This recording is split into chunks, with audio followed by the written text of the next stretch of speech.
What's up, everybody? My name is Jamila, aka Jamie, and welcome to my channel, or welcome back.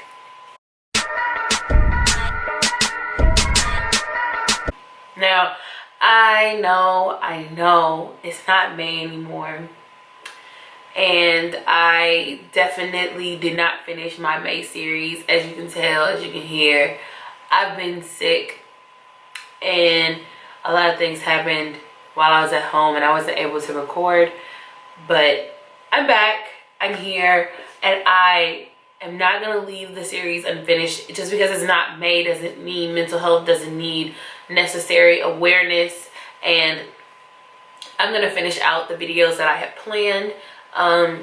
So this one is about how toxic relationships have affected my depression. And if you know me as a person, then you know that, like, I'm very caring and I give people too many chances. And basically that opens the door for a lot of toxic people to take advantage of me. And I'm 21 years old and I'm just now learning how to, like, exit those toxic relationships out of my life. And it's still a learning process, but I'm here, I'm doing it. Okay, so toxic relationships have affected my depression, because I was definitely going through a lot of things, and I was and am, I guess, depressed. It's a state that doesn't necessarily go away like sadness, but it really affected my depression and made it worse, made it harder on me to sort of take care of it and take care of myself. So toxic relationships go in different ways, and I experienced a certain kind of toxic relationships. Not everybody experiences toxic relationships the same, but toxic relationships for me were people who were taking away energy from me, like just taking it, sucking it up, and never giving it back, never putting in the same effort, never putting in the same amount of, you know, energy, time, like anything. Literally just none of it was the same as what I was putting in. I put in way too much, but I feel like this is what people, like, this is what I expect from other people, so I'm gonna give it. So that's just who I am. But of course not everybody deserves that. So the toxic relationships for me, like I said before, were people who take advantage of me. Just, they expect you to stop everything. They expect you to stop everything you're doing and cater to them. And this is like the type of friendships that I continue to have because I didn't know what a real friendship looked like as a kid, because I didn't have real substantive friendships, you know. Because if you ask, like, young me, like, who are your friends, I didn't know, because like when I got to a certain point where I was like, fuck these people. These people mean nothing to me. But the issue is they blame you. They blame you for any reason that anything goes wrong in your friendship. Like if you bring up something that you didn't necessarily cared for, agreed with, blah blah blah blah blah, it's your fault for what, like, or you didn't tell me, you should be a better communicator, this never would have happened. Look, those toxic ass friends, cut it down, like, out of there. Like, you can't do, and it's gonna be hard, trust me. I've been through it recently, I've been through it, but trust me, you have to let them go, because all they're gonna do is hold you back. You have people who are taking and taking and taking and taking and taking from you, but never giving back. You could be putting that energy elsewhere. You could be getting further in life, but you got people who holding on to you and bringing you back,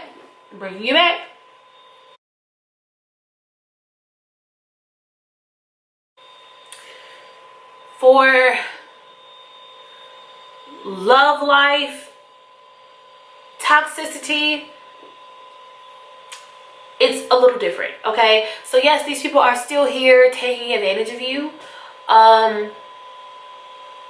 They're definitely still here taking advantage of you. They lean on you for everything, and they don't realize what you need. Like, these are the same components, but with an added layer of romance, okay? Which can be worse for some people. Their idea of obligation has a lot to do with, like, you being, like me, this is me, for me personally, I was a fixer.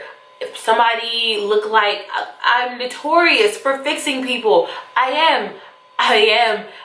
Trust me, I'm so done with that now because it takes away so much energy. But I'm a fixer. I'm definitely a fixer. I push them, help them, do this for them, do that for them. And they didn't do the same for me. I just thought that's what a relationship was. You pushed each other, but it was always just me pushing them and never them pushing me. Because I always had me to begin with. Like, I always had me. But they didn't have me. That was the difference. So it took a lot out of me. It made my depression worse, okay? At the end of the day, it made it worse. Because all I had, I didn't have anything. I didn't have anybody there for me. You know what I mean?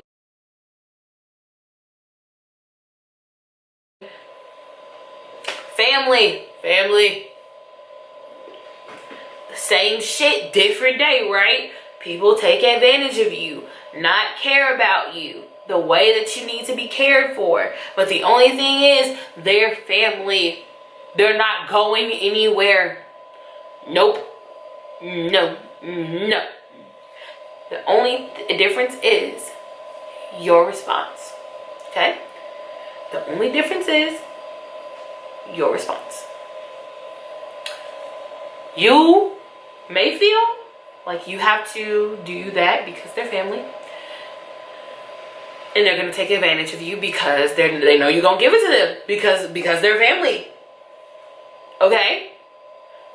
You have to say no and not give a fuck about what they say about you, because they're gonna be like, oh, you're so selfish, oh, you're da-da-da-da-da, woo. You have to say, I don't give a fuck, okay? I don't. You have to say that to yourself and to them so they understand they cannot take advantage of you anymore. You have to step away from it. It's important. Now that you know you gotta cut these kinds of relationships off, like literally every one of them, I had to realize none of these are healthy for me. No one's giving back to me. And my depression got worse. Okay? In the midst of all these kinds of relationships happening to me at once, telling you, my depression got way worse. And the side effects were, I had no time for myself. I had no energy to do what I needed to do, which was going to school, taking care of myself in a healthy way. Like, I mean, hygiene, eating, any of that was secondary. Everybody was before me. Okay? I was always perpetually tired, always perpetually sad. And you're wondering, how did no one pick up on this?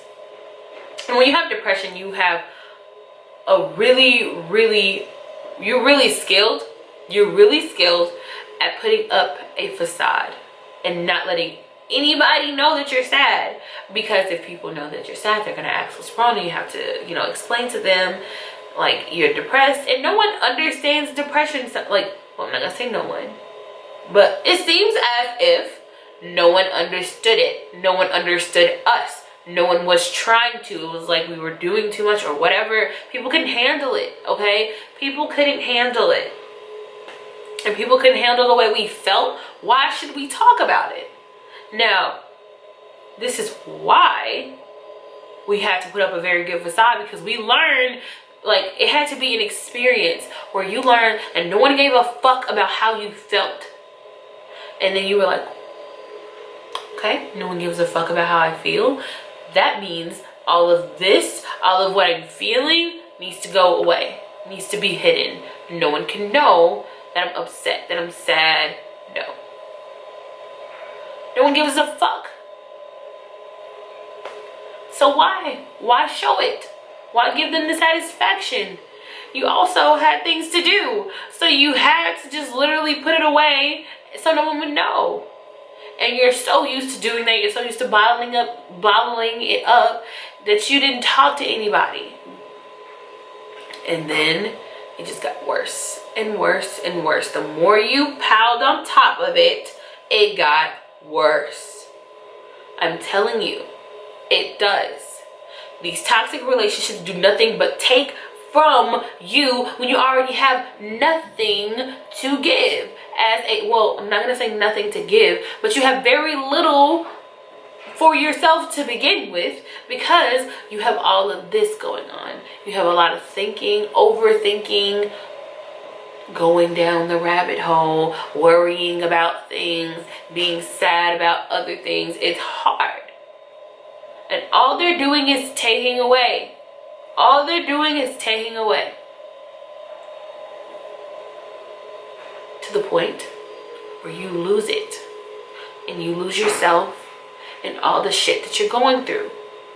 You lose yourself in the people you're trying to please. You lose yourself in all of the things that you're losing it. You're gonna lose it. You're gonna get to a point where you've lost it. You're gonna lose everything you had. And you're not gonna know what to do. From there, you have to build back up. But I don't want anybody to get to that point where they feel like crap, where they feel like they have nothing. Because if you get there, not everybody's guaranteed to come back from it. Shit, not everybody's guaranteed to come back from minimal shit. You don't even have to get there to not be alive anymore. People have different thresholds of what they can handle. Sometimes people will stand on the edge for shit that you would never stand on the edge for, and you can probably tolerate more sometimes. But that shouldn't be okay. You're not supposed to have to tolerate this kind of bullshit. So that means you, as a person, you have to cut it out. You are part of the problem, unfortunately. People take advantage of you. You have to come up on that knowledge real quick. You have to know the signs. And I'm sorry, some people aren't gonna know the signs. I didn't know the fucking signs. That's why I allowed for that shit to go on for so long. I had to learn. Now, if people teach you these things as you're growing up, you won't have to learn the hard way. But I'm here to teach you. Red motherfucking flag. Leave that nigga alone. Leave that female alone. Leave that family member alone. Baby girl, don't do it to yourself. Or, sir, don't do it to yourself. Or non-binary friend, don't do it to yourself. Just don't. Because your depression will get worse. Your life will get sucked out of you. And all these people can do is laugh in your face. Because they know they're not giving you shit back. And you just taking their shit. I promise to God. It's you who have to cut them off. Sometimes they cut themselves off. Because you stop doing what the fuck you used to do. I don't know. People just find some shit. Like when you change up. Ooh, they get mad. Those toxic people be like, why you don't do this for me no more? Oh, you act like you don't love me no more. Oh, you act like you don't want to be around me no more. Nigga, don't do it. Don't do it. Don't fall for it. They're going to try to make you feel bad about changing up. Don't go back to where you used to be. Don't switch up. Do yourself right now. You can do it. I know you can. We have to stop enabling these relationships, because if we enable these relationships, we won't be able to progress in the way that we need to. And if you don't progress, where you going? Where you going? Nowhere. You're going to be stuck. Because you have dreams and aspirations that you need to get to, correct? Now, if you're putting all your energy into this bullshit, when you gonna get there? When you gonna get there? Because these toxic relationships can not only take up energy, they can take up money, time, any of that shit that you can't get back. Girl, guy, non-binary friend, leave. Leave.